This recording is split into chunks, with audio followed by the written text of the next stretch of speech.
আসসালামু আলাইকুম। আজকে আমি একটা বইয়ের রিভিউ নিয়ে এসেছি। জাস্ট আমার যতটুকু অভিজ্ঞতা হয়েছে সেটুকু থেকেই বলবো। আশা করি অনেকের এটা থেকে উপকার হবে। এটা হলো প্রফেসরস সমাজসেবা অধিদপ্তর নিয়োগ সহায়িকা।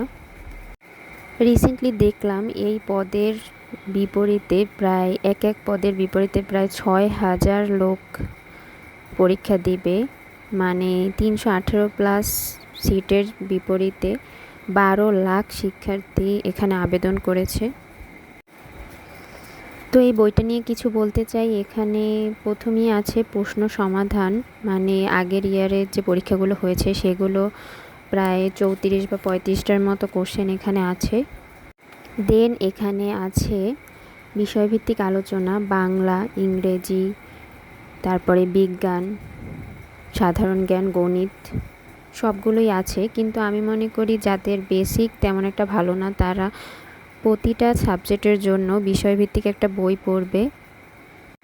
আর যাদের বেসিক ভালো তারা যে কোনো বই থেকে দেখলেই মোটামুটি একটা ভালো প্রিপারেশন নিতে পারবে। এই বইতে প্রিলির পাশাপাশি রিটেনের কিছু কোশ্চেনও দেয়া আছে। কিছু কিছু পদে আগে যে এক্সামগুলো হয়েছে সেখানে রিটেন এক্সামও হয়েছে।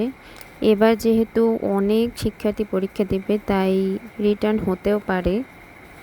আমি এটা শিওর না, জাস্ট বললাম আর কি।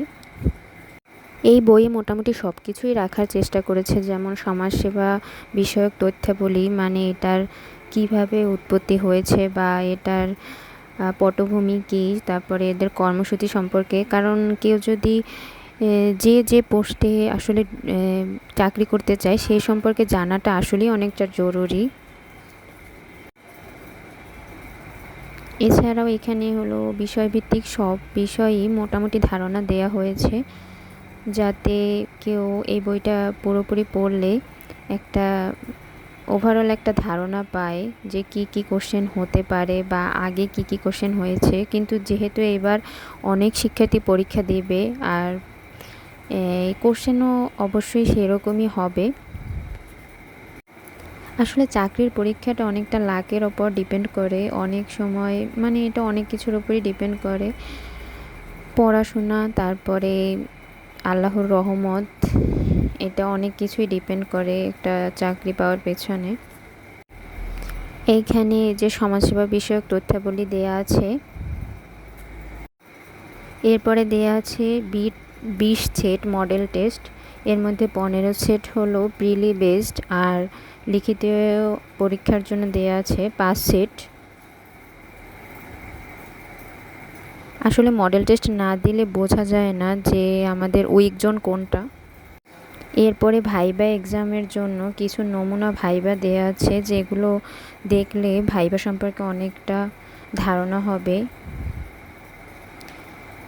2024 সালে যখন এটা সার্কুলার বের হয়েছিল তখনই এই বইটা কিনেছিলাম, তো তখনই টুকটাক দেখেছিলাম। এখন হয়তো সবই ভুলে গেছি, তাই নিজে অ্যানালাইসিস করে একটি সাজেশন তৈরি করেছি। আজ এই পর্যন্তই। আল্লাহ হাফেজ।